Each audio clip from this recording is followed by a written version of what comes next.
I'm cool, you know. Good. But you're chill. You've done this so many times, and it's gonna be. I look forward to it. It was a nice surprise, a nice way to start the year. But I'm pretty chill, genuinely. Starting strong, so then Right. it's all the way up. I hope so. I appreciate you for having me, to be honest with you.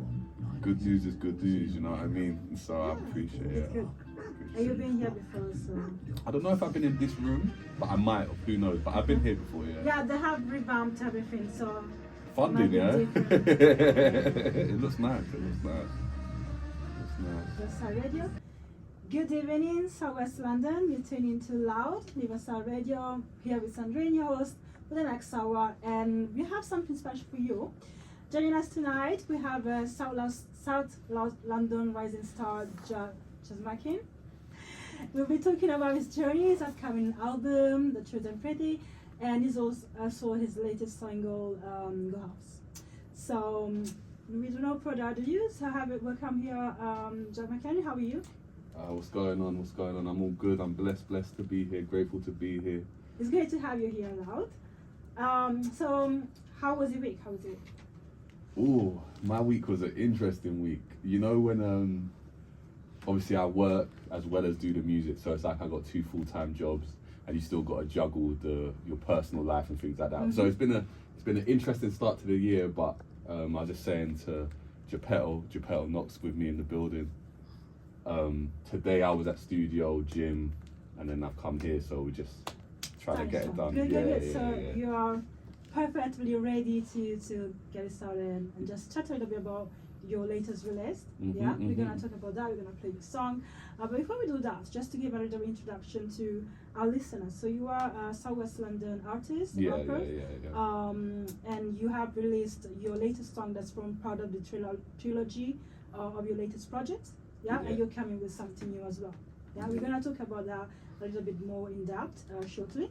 But just tell us a little bit about yourself. How did your music journey begin? So, do you know what? It's funny you ask, because every time I get asked that question, I feel like the answer changes a bit, because I feel like as more time goes on by, I remember my journey. I literally started by writing bars, and they weren't good bars.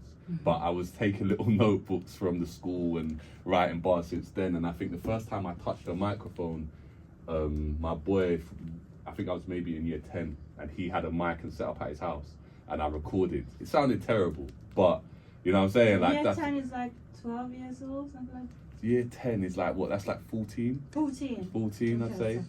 No, it's fine. I had to think. I'm thinking, wow. And so my point is like, as artists, we like to kind of put the start of our career when we first start taking things seriously and releasing things, and that would be like 2019. But in regards to when did I fall in love with music and when did the journey actually start, it started probably before I wrote those bars, because I think when it comes to things you love, you have this like, there's something that draws you to it consistently and constantly in your life. Like even if you don't answer the calling, you feel the call. Yes. Do you know what I mean? Will still call you until you actually find an answer. Until you pick up the phone. Yeah. Okay, so that's interesting. So you started school, you were writing some bars, and then you eventually wanted to do it better and more until, and you keep on doing this. You haven't stopped since. No, I haven't. It's even I haven't taken much breaks, to be fair. But even when I've taken small breaks, you get more clarity on what you love and what you want to do, and so I've ended up just getting back to it, and trying to up the levels each time it comes to dropping a full body of work. You know what I mean? And as an independent artist, I think it's important to stay consistent, because you're behind generating the entry, you're behind generating the revenue, the interest, whatever it is. Whereas with major artists or major label artists, you have a whole team behind you, a machine behind you. But as an independent artist, we gotta push ourselves and motivate the people around us and kind of just try and stay on top of everything. Plus, I love making music. I do. I love writing it. I love recording it. I love performing it. I love talking about it. I love music, to be honest with you. So yeah. So you don't mind, even if it can be tiring because you have to divide yourself in so many other tasks. Like you mentioned yourself, you have to think about everything, but you're still doing it because you enjoy it. And that's pretty much also what your album, your project is talking about, right? So it's explore themes of like resilience, ambition, and the title, just to remind the listeners, is The Truth Ain't Pretty. Yeah. So what inspired this project? What was the inspiration behind it? So when I first started doing because I first started doing sessions at my boy's studio consistently, and he had a project called South Asylum, and we were all trying to figure out, me and my other friends who did music or still do music, some of them, we were all trying to figure out what our project was, because we had this big hype around his project. And this was years ago, but for me, I wanted to split it up into parts, and initially it was going to be like The Truth Ain't Pretty, 3 parts, but The Truth Ain't Pretty, and each part would kind of be its own entity. So it's like the reality, like the harsh reality of things, and then the ain't is almost the juxtaposition, the opposite of that. So it's like what we think life is, but it's just the glitz, the glamour, the image type thing, right? And then pretty is like the culmination of the narrative, so like the conclusion, the new beginning. But when it came down to it, I never thought I was ready to make that project. And then I realized, I think maybe last year or the year before, that I'd been making this project for so long. So that's what's behind it. It's The Truth Ain't Pretty. And I decided to split it into 3 parts because it's still a narrative piece, but ultimately it's all the truth ain't pretty, because your truth is everything you've experienced, right? My truth's everything I experienced. Jepeto's truth is everything he's experienced. And sometimes the truth ain't pretty, but it will set you free if you can acknowledge it. And so that was the point, the narrative behind the album. So the point, so the parts of it are like, the beginning is it's still the kind of ugly truth. The middle bit is the high energy, like the motivation to do more, to do better. And then the third part, which is forthcoming, will be with you on all streaming platforms and Bandcamp soon. That is like this is like the mature perspective of putting stuff behind you, turning a new leaf. Like I believe Go Halves is on that part. Okay, so that is like your introduction. So it sounds like it is a journey. So in different phases, different moments of the journey, and then that's the end combination of it with Pretty. That's gonna come soon. So did I get it? Yeah. Right. And so talking about your latest release, which is Go House, that we're gonna listen surely is making the waves and etc. But so what is the story behind that track, the single track? Because you mentioned just now that it's part of the wider body of work, the project behind it. But how's the meaning of that as a single? So I think we, like us within the, like I'm sure you both can attest to this, in like the urban culture, the hip hop culture, Afro-Caribbean culture, we have like many sayings and many beliefs. It's like go hard or go home. Like, you know what I'm saying? You got to go all the way. And the song is called Go Halves, but the reality of it is throughout this whole journey, it sometimes it takes all or nothing. You got to give things your all in life. And so the song's called Go Halves, but the narrative of the song is I could never go halves. Like, for the price of all this, I just got to go hard. Go home when they made it this far? Like, nah, we made it this hard. Like, and that's a double meaning, because it's like, we made it this hard, as in difficult, but we also made it hard. Like, this sounds hard. This is hard. Like, this sounds good. And so that's what Go Halves is essentially about. It's reflection on a lot of losses, but also standing tall within those losses and saying, this, despite I've gone through this, I've lost this person, I missed this family member who passed, I'm still here, and the price for all this is this. Like, if you want the life that you envision for yourself, then you're gonna have to go through some hardship, because life ain't easy. You got to step outside, and it's just about perspective, I guess. So yeah, that's what it's about. It's just about taking it, going all the way, acknowledging everything you are, what you've been through, and just standing in it and going forward and going the whole way. Yeah, I love that, because it's quite, you're self-encouraging yourself, because you're thinking about your journey, how you started, and also how much work you put into achieving what you're achieving, which is a constant work and and progression towards your dreams and your visions. but it's also encouraging the others that might be on the same part of the journey, that like to reach any purity, so it's not always gonna be comfortable, but you're gonna have go harder. So I love the the fun that you have working with words, how you are putting together Appreciate your that. mindset and just putting everything in your music and your creation. And yeah, no, I mean, even with what you just said about for others, right? When I first started making music, well, the reason why I wanted to start writing bars, because obviously I had that calling, but when I first started writing bars, it was because I was listening to artists like J. Cole, Jay-Z, Joe Budden, all at different times, but they were talking about things that were very relatable. And it's like, what, are they in the room right now? Do you know what I mean? And I wanted to give that feeling for other people. Like, growing up, you can feel isolated. Growing up, you can feel alone. And we all have role models, but sometimes it's not always the people closest to us that can reach us because we feel isolated or separate to them. But music always gave me mentorship, or music always gave me a home. So I always wanted to give that in my lyrics. And so even if someone can't relate to the fact that I make music and they don't make music, the message is still the same. Like, we all have difficulties, we all have hardships, but it's how we overcome them that defines us, not the hardship, you know? And so that's It's very interesting how you said that you managed to connect and to relate to a lot of artists that you just mentioned during your growing up, during your journey, and that you want to be that person for the people that are listening to your music, you want to actually connect with those people.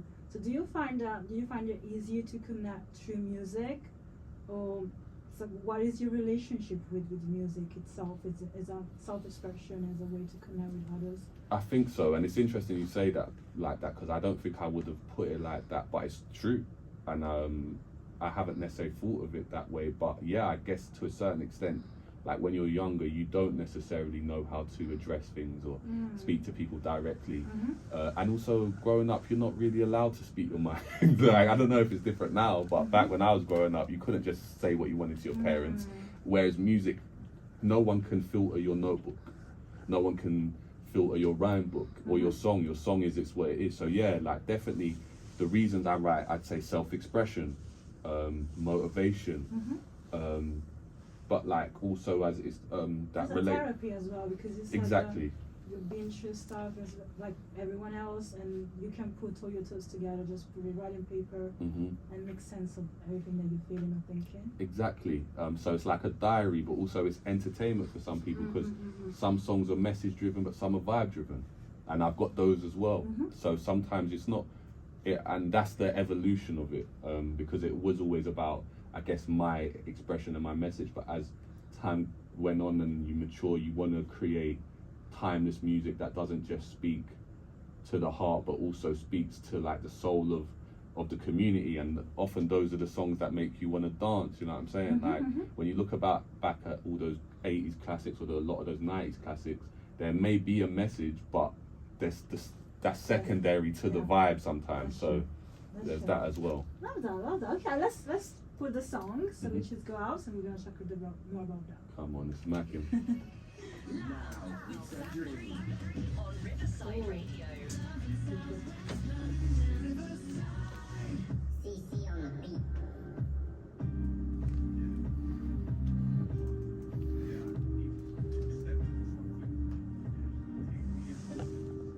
That was Klaus by Just Making, listening to Loud on Riverside Radio.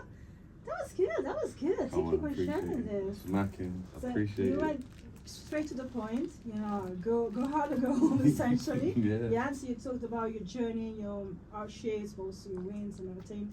And I saw that, you're doing, like I mentioned earlier, you had some good presses, good feedbacks, you have been doing also gigs, etc. So what is the experience, I would say, the differences between performing in like live shows compares to being in the studio? Because you have performed in some incredible venues, for example, Access Social or Box Park, etc.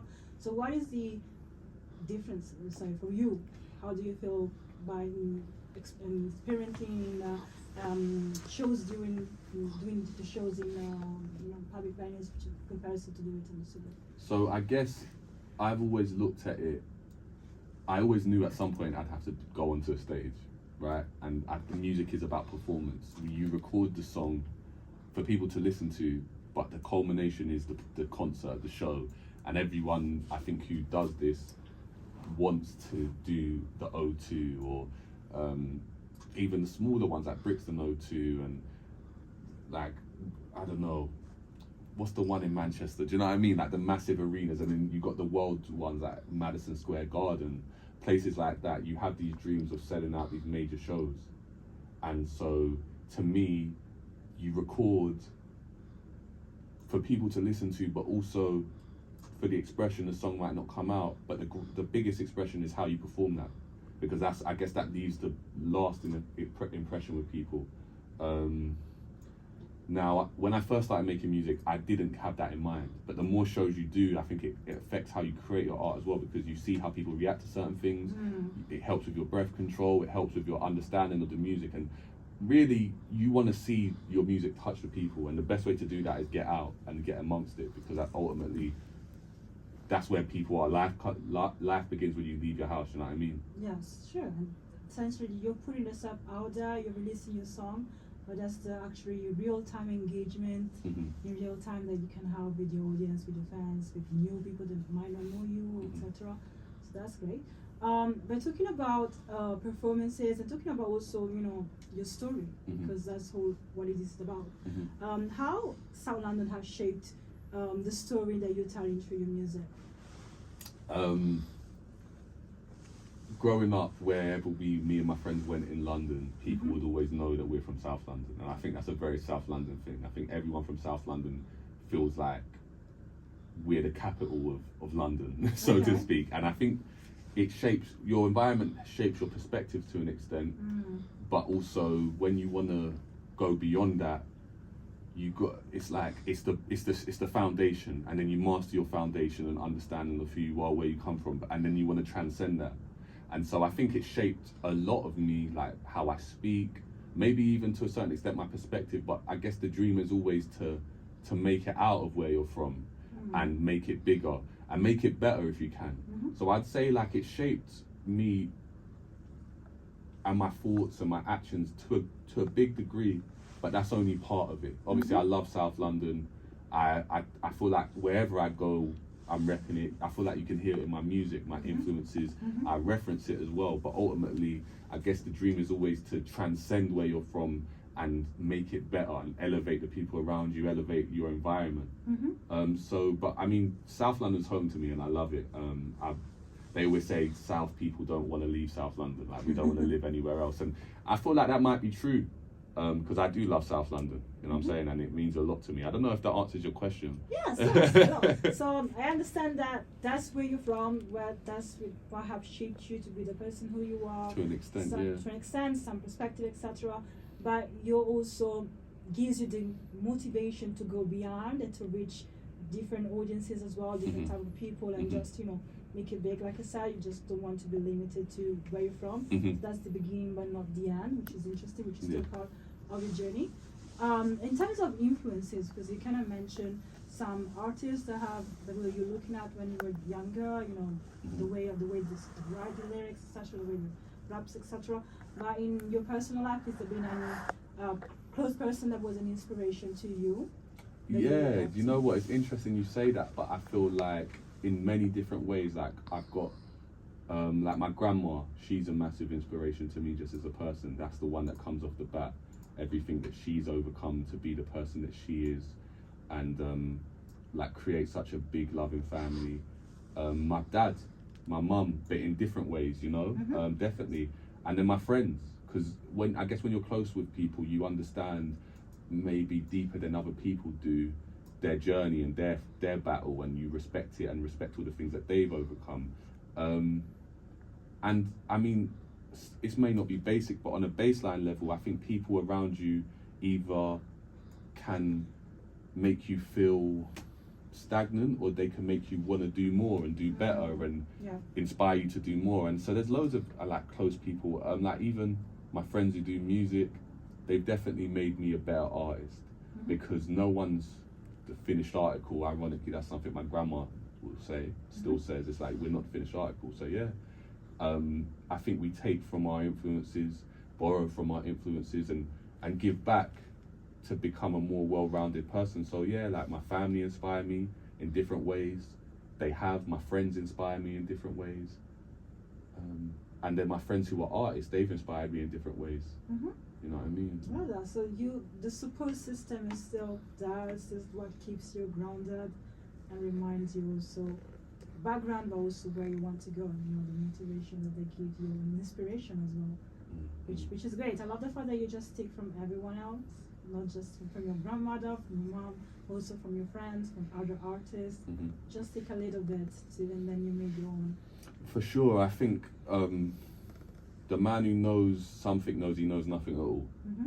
And it means that we're always learning, we're always growing. And when you think you know everything, you know nothing, because things change like that. Yeah. The world is constantly spinning, the world is changing, the universe is growing, and your job is to grow for yourself as well. Like internally, your job is to grow for yourself, but also how can you serve the people you care about if you're not growing?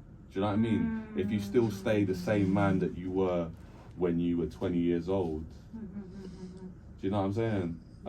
And I feel like that's something that has always been in my mind, like who am I and who am I gonna be? It's difficult because there's only now, like you only have now. The past was a now, the future is a now. And although you want to plan for the future, which is important, you can't get too caught up in the future because you'll waste days. And you can't get caught up in the past because it's already gone. So the only place you can do stuff is in the now, because nothing grows in the past. And if you want the future to flourish, you've got to plant the seeds now. Do you know what I'm saying? Yeah, of course. So it really depends on what you're doing now. Everything that will happen really depends on what you're doing now at the moment. So are you very focused on the now? Yeah, and when I'm not, I go now. Like in my head, I say now, like what's happening right now, because it can calm you, because you can't do everything at once. So let's say for example, relatable, I think to everyone, you're running late to work. You're running late to work, and you got to eat breakfast and this, but all you can do is what you can do. You can't do more than that. And that sounds so like, what do you mean? But it's like, you can't tie your shoes and brush your teeth at the same time. You got to do one and then do the next one, and plan for better in the future. But all you can do is what's in front of you. Yeah. Okay, so have a little break. Talking about being late, and then we're gonna carry on with more questions. This is Riverside. Love in Southwest London, Riverside. Love in Southwest London, Riverside. Riverside Breakfast with Battersea Power Station is the best way to start your day in Southwest London. So why don't you set your alarm and join me, Jason Rosen, and Ali Einson Monday morning from 7, where we'll play some fantastic music.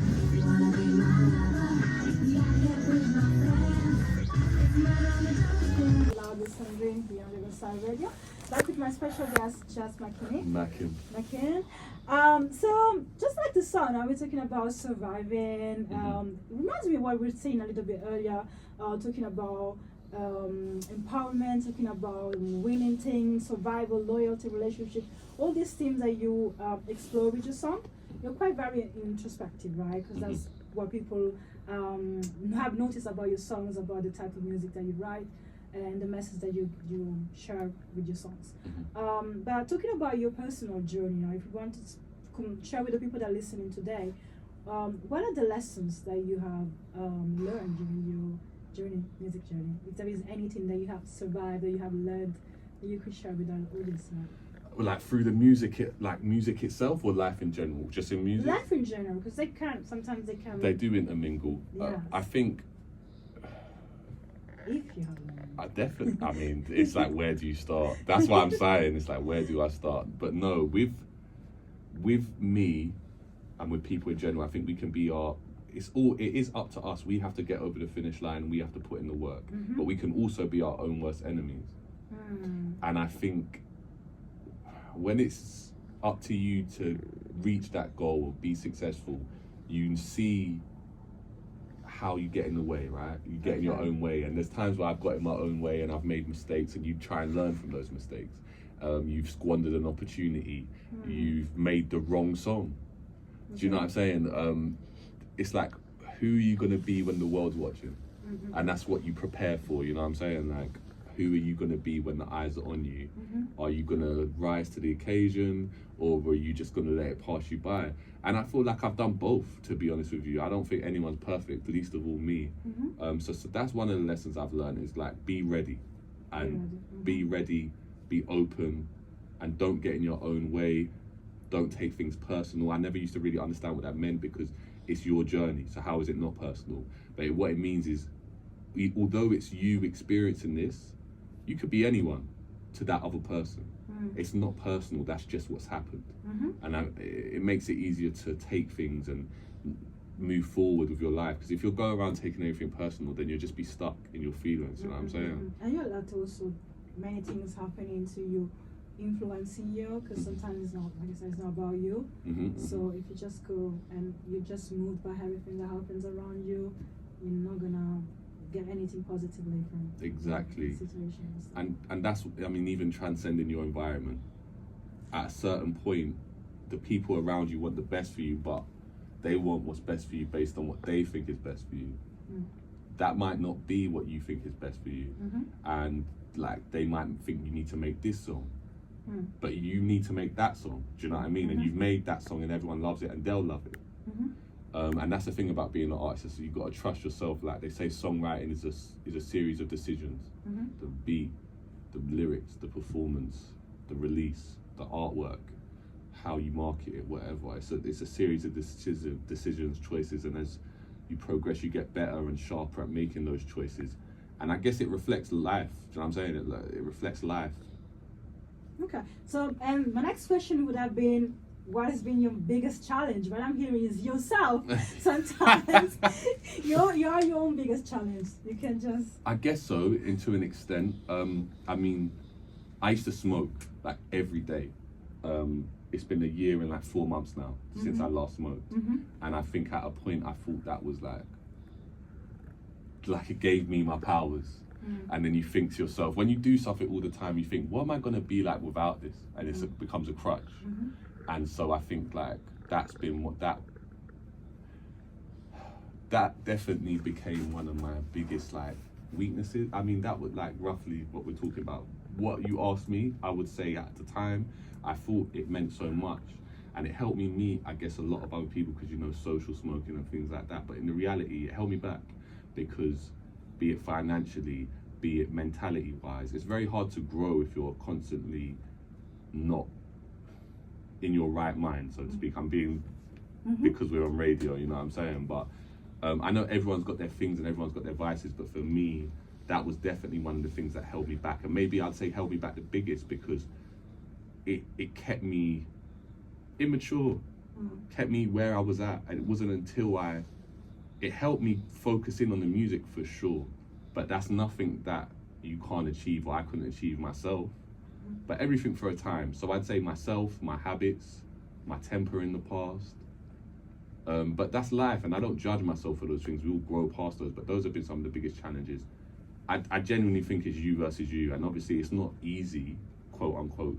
You got to book these shows, you got to go to these open mic nights, you got to perform, you got to write the song. But those are the things that come with it. They come with the job. Do you know what I'm saying? But it's interesting that you said that, because if I think about what you were mentioning earlier, about two things. The first one was being in the moment, not to be too much caught up on what happened behind, just leaving the past behind, and focus on what's next, you know, focus on what the goals are and how the person that you want to be, you know. It's completely in line with what you just said right now. But also another thing that I just reminded that you were talking about environments, right? So my question is, do you think that all the bad habits, all the bad habits can also be related to the environments? Do you think that, for example, in a different environment would be a different person, or doesn't matter?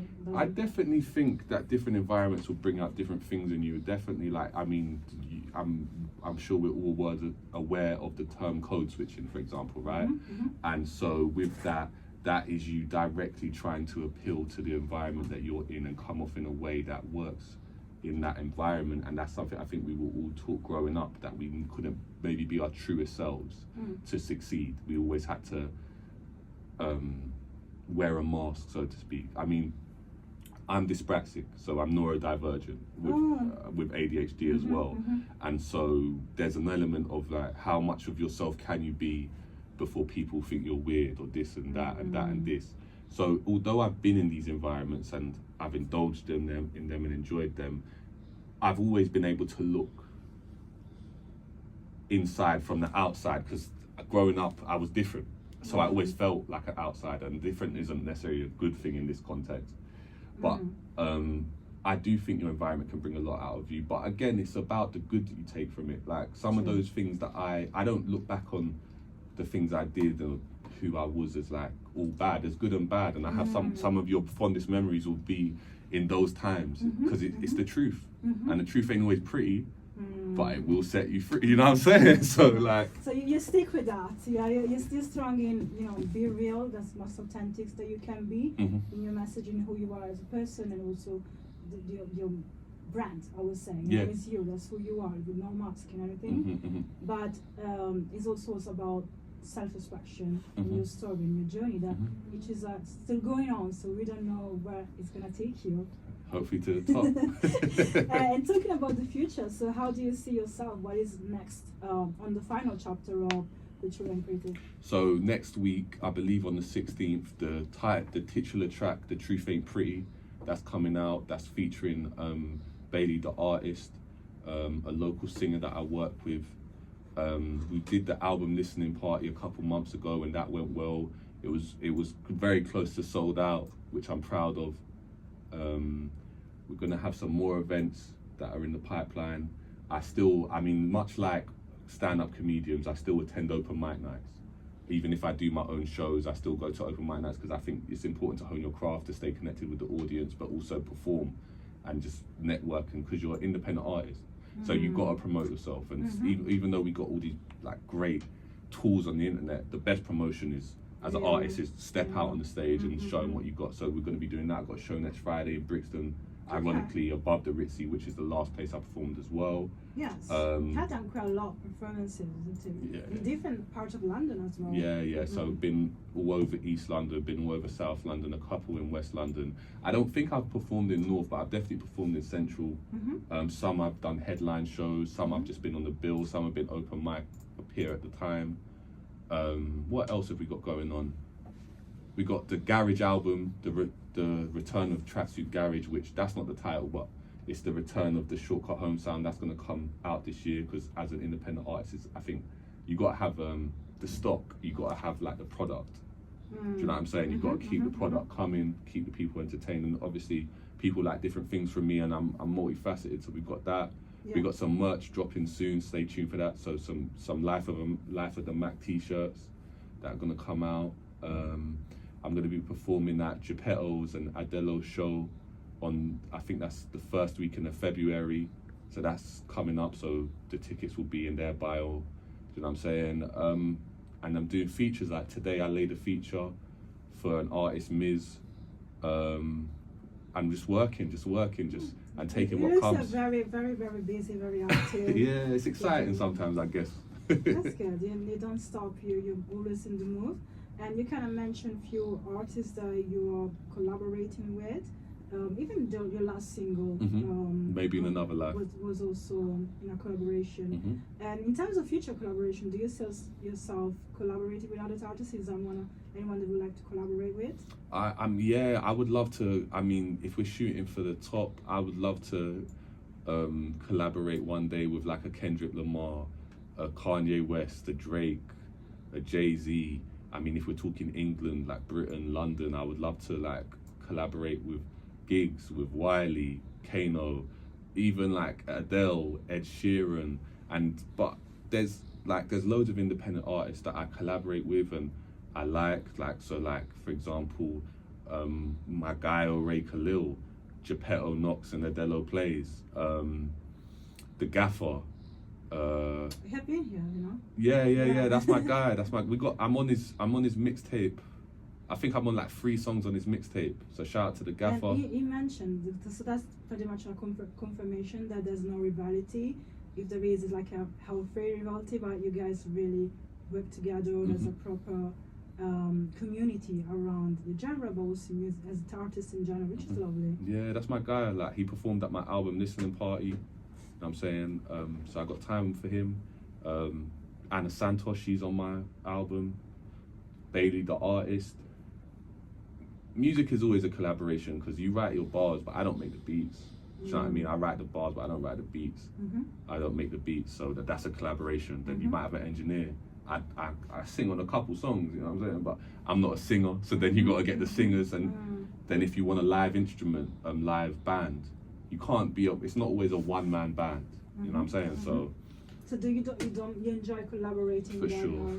Don't you find it difficult?